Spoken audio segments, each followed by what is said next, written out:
여러분 안녕하세요. 한국사 데모 선우빈입니다. 드디어 여러분 마지막 시간입니다. 자, 현대사의 마지막 주제. 자, 6월 민주항쟁 이후의 사회와 동아시아 평화를 위한 노력 같은데요. 자, 어떤 주제가 시험에 나왔는지 한번 확인해 보겠습니다. 먼저 수능에서는 5년간 6월 민주항쟁이 나왔고요.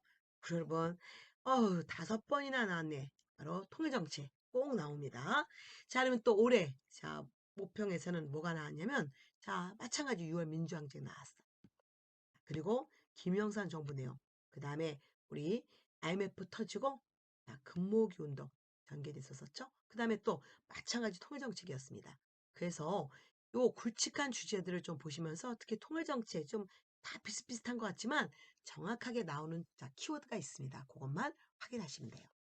그러면 자, 우리 6월 민주항쟁 이후에 우리 사회가 어떻게 변화가 있었는지 볼까요? 6월 민주항쟁 여러분, 자, 수능에서 잘 나옵니다. 어쨌든 자, 1987년 영화 1987 보셨는지 모르겠네요. 자, 우리가 전두환 정부 때였습니다. 자, 전두환 정부 때 여러분 민주화운동 탄압했고요. 자, 그러면서 특히 자, 이 박종철 서울대학교 학생 박종철이 안기부에 끌려가서 자, 물고문으로 죽게 되죠. 그때 정부 발표가 박종철이 무슨 지병이 있었는지 그냥 가볍게 툭 치고 나니까 억하고 죽었다. 이런 말도 안 되는 발표를 했었었죠. 그 다음에 또 요거 여러분 지워야 됩니다. 자, 이때 대통령이 4월 13일 전두환이 호원 조치를 발표했는데 이게 뭐냐면 그 당시 국민들은 대통령 직선제를 요구했었어요. 근데 자, 당시 대통령 전투화는 나는 그대로 그 당시에 우리가 앞 시간에 8차 개헌 공부하셨었죠. 자, 8번째 개헌은 대통령 간선제였었단 말이에요. 전두환이 뭐냐면 나는 헌법을 지키겠어. 그냥 4월 13일 날 호헌 헌법을 그대로 이대로 간선제로 가겠어 라고 얘기하니 국민은 직선제 요구하는데 대통령은 이거에 반대되는 얘기를 하고 있는 것이었죠. 그래서 사실상 호헌 조치와 함께 박종철 고문치사 사건으로 시민들이 일어나게 됩니다. 그래서 호헌 철폐, 즉 이 헌법을 지키겠다는 전두환의 자, 그 내용을 철폐하고 자, 민주헌법 쟁취로 독치사도 외치는 시위가 전국적으로 일어나요. 그래서 이때 자, 그 당시에 전두환과 같은 정당이었던 민주정의당 대표 노태우 씨가 6.29 선언을 발표합니다. 자, 6.29 선언이 뭔지 잠깐 볼까요? 자, 여야 합의하에 조속히 대통령 직선제로 헌법을 바꾸겠습니다. 이겁니다. 직선제로 개헌하겠다. 그래서 자, 결국은 자, 5년 여야 합의하에 자, 개헌이 이루어져요. 그래서 5년 단임에 대통령 직선제가 이루어지고 자, 6월 민주항쟁 이후 현재 저희는 이 자, 5년 단임의 대통령 직선제 이거를 소위 9차 개헌이라 부르는데 이 9차 개헌이 현재까지 2022년 현재까지도 진행되고 있어요. 대통령 지금 몇 년이야? 5년이죠? 딱 한 번에요. 국민이 직접 뽑았잖아요. 자, 그 다음에 어쨌든 이런 상태에서 직선제 소중한 거 얻어냈고 자, 이제 자, 결국 대통령 직선제 개헌 이후 제13대 대통령으로 노태우 씨가 출범되면서 노태우 정부가 나오게 되죠. 자, 노태우 정부 때 여러분 북방이고 즉 공산주의 국가들과 외교를 맺습니다. 그래서 헝가리, 폴란드, 중국, 소련과 국교 맺었고요. 그 다음에 또 자, 서울 올림픽이 88 서울 올림픽이 개최됐고요. 그리고 지방자치제가 부분적 실시 요 정도만 기억해도 됩니다. 자, 그러면 옆에 있는 주요 기념 체크 한번 볼까요? 대통령 직선 자 6월 민주항쟁에 대한 설명을 자 설명으로 옳은 것은 그랬을 때 대통령 직선제 개헌을 이끌어냈다. 맞죠? 장면 정부 이거는 4.19혁명 결과였었잖아.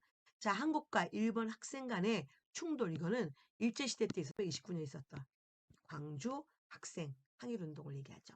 그 다음에 유신헌법 폐지 이거 뭐였습니까? 이거는 유신정부 때 있었던 뭐 3.1 민주구국선언이라든가 부마항쟁 같은 유신헌법 폐지 운동이었고요. 자, 4.13 호원조치에 대한 반발 기억나셔야 됩니다. 아까도 얘기했지만 여기 4.13 호원조치와 박종철 고문치사 사건 기억하시고요. 미소 공동위원회가 여기서 나오면 안 되지 신간회가 여기서 나오면 안 되죠. 그래서 여러분 자 어떤 내용들이 있었는지 자 확인해 보시고요. 답은 그래서 1번과 자 5번이 답이 됐네요. 신간회는 뭐였습니까, 여러분? 이 신간회와 관계되어서 이거는 신간회 지원을 받아서 확산됐던 것은 우리 원산 노동자 총파업이었죠. 몇 년에? 1929년에. 자, 그 다음에 다시 이제 자, 그 이후에 5년 대통령 자, 그러면 직선제, 단임제에 의해서 그 다음에 노태우 다음에 대통령이 김영삼, 그 다음에 김대중, 노무현, 이명박, 박근혜, 문재인, 윤석열 정부까지 왔는데 여러분 시험에는 여기까지만 나와요. 여기까지만. 자, 그러면 자, 김영삼 정부 볼까요? 김영삼 정부에서는 자, 대통령 직선제에 의해서 14대 대통령 선거였는데 자, 공직자 재산 등록제 그리고 금융실명제였고요. 지방자치제 전면 실시 그리고 우리 OECD 경제협력개발기구에 가입했고요. 그리고 역사 바로 세우기 합니다. 그래서 구조선 총독부 청사를 철거했고 그리고 경복궁 다시 복원했고 12.12 사태와 5.18 강주 민주화운동에 대한 재평가를 하게 되죠. 그러나 김영수 정부 마지막에 국제통화기금 즉 IMF가 발생하게 됩니다. 그래서 자 결국 자 우리가 이제 처음으로 자 야당 대통령 김대중 대통령이 뽑히게 됐는데 자 이때 자 IMF를 자 벗어나기 위해서 금모기 운동을 폈었잖아요. 그리고 자 그래서 IMF 관리 체제를 드디어 극복했고요. 남북 관계 개선 그 최초로 남북 정상이 만나는데 이거를 6.15 남북 공동선언이라 부르게 됩니다. 요 정도만 기억하시면 돼요. 여러분 금모기 그냥 한번 보세요. 그 다음에 우리 시험에 나오는 통일정책 보겠습니다. 자, 이스만 정부에서는 방공정책, 북진, 멸공, 즉 때려잡자 공산당. 그래서 이런 거는 시험에 안 나오고요. 장면 내각 것도 안 나와요. 자, 시험에 어디가 나오냐면 박정희 정부의 노란색 표시 72년 7월 4일 남북 공동성명 발표하는데 여기서 통일의 3대 원칙을 발표합니다. 통일은 어떻게 한다? 자주적으로. 통일은 평화적으로. 그리고 민족적 대단결. 이 3대 원칙을 남북한 당사자들 안에서 자, 이 3대 원칙을 천명했고요. 자, 남북조절위원회가 구성됐고 서울 평양 간에 상설 직통 전화가 개설됩니다. 다시 한번 볼까요? 자, 7.3 남북 공동성명 첫째, 통일은 외세에 의존하거나 외세 간섭 없이 자주적. 자, 둘째, 통일은 서로 상대방을 반대하는 무력 행사에 의거하지 않고 평화적으로. 다시 아까 평화적으로. 그리고 사상 이념, 제도의 차이를 초월하여 우선 하나의 민족으로 민족적 대단결. 그래서 아까 자주적 평화죠. 민족적 대단결. 이 3대 원칙 키워드 잡아두시고요. 그 다음에 전두환 정부 때는 처음으로 남북 이상가족 고향 방문단이 이루어졌고요. 예술 공연단이 서로 교환이 됐습니다. 남한 예술단이 북한에 갔었고 북한 예술단이 남한에 와서 공연을 했었죠. 그 다음에 노태우 정부 때는 북방 외교 가장 통일 정책이 많았는데 남북한 유엔 동시 가입이 이루어집니다. 그 다음에 한반도 비핵화 선언했었고요. 그래서 핵무기 개발 포기했었고 남북 기본 합의서를 채택하는데 특히 이 남북 기본 합의서가 뭐냐면 정확한 명칭 남북 사이에 상호 이해하고 불가침하고 교류 협력하자. 이게 남북 기본 합의서의 정식 명칭이기 때문에 여러분 사실 서로 이해하고 침략하지 말아야 되고 교류 협력 너무 기본이죠. 그래서 이걸 소위 남북 기본 합의서라 부르는 거예요. 그럼 밑에 한번 볼까요? 남북 기본 합의서. 남과 북은 서로 체제를 인정하고 존중한다. 제2조 남과 북은 서로 내부 문제에 간섭하지 않는다. 그리고 제9조 남과 북은 무력을 사용하지 않는다. 여기 여러분 남북 기본 합의서입니다. 그 다음에 김영삼 정부가 안 나오고요. 자, 김대중 정부 때 햇볕 정책 폈죠, 여러분. 그래서 금강산 관광이 시작됐고 처음에는 해로 바닷길, 나중에 육로, 그 다음에 이산가족 방문단이 수시로 이루어졌습니다. 그래서 헷갈리지 마세요. 이산가족이 처음 상봉한 것은 언제? 바로 전두환 정부 때. 이산가족 고향 방문단이 있었고요. 그 다음에 여기는 이제 이산가족 방문단이 여러분 수시로 이루어졌었습니다.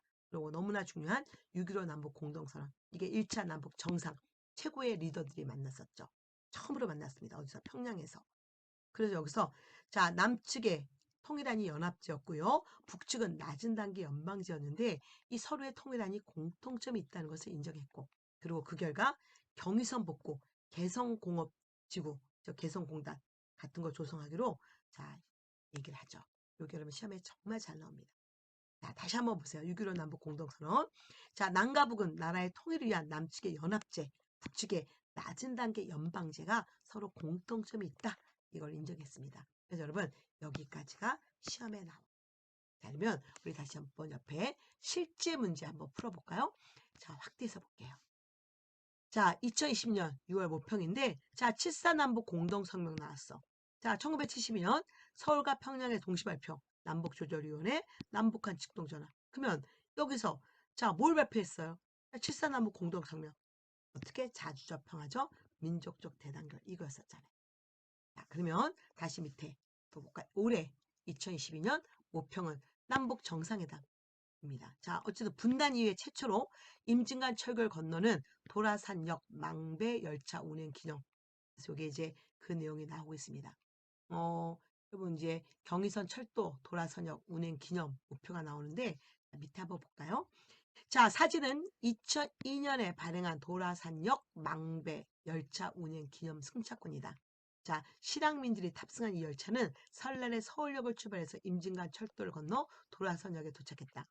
국내 철도 중 북한과 가장 가까운 도라선역은 남북 정상회담 이후에 추진된 경의선 철도 복구 사업의 일환으로. 그러면 자, 남북 정상회담이 언제 처음 이루어졌다? 예, 2000년에. 그래서 결국 이 내용이 뭐냐는 거잖아요. 자, 2000년 1차 남북 정상회담을 또는 뭐라고 한다? 예, 6.15 남북 공동선언 답에서 5번이 되는 거죠. 다시 한번 여러분 여기 김대중 정부에서의 6.15 남북 공동선언 이게 바로 다시 여기 처음으로 남북 정상이 평양에서 만난 거고 이걸 계기로 경의선 북구 개성공업지구 같은 남북 교류 협력 사업이 확대되기 시작합니다. 요거를 볼 줄 아시면 돼요.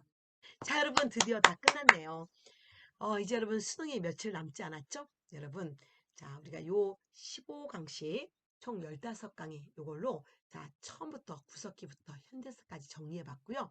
자, 이런 내용들이 아주 기본적인 내용들이 시험에 나오니까 요것만 좀 한 번 더 자, 자료 통해서 반복하시면 가셔서 충분히 1등을 맞을 수 있습니다. 우리는 자, 그동안 준비를 잘 해놨기 때문에 여러분의 꿈이 다 이루어지길 바라고요. 한국사가 여러분의 발목을 잡지 않길 바라겠습니다. 여러분 모두 한국사 1등급 받으세요.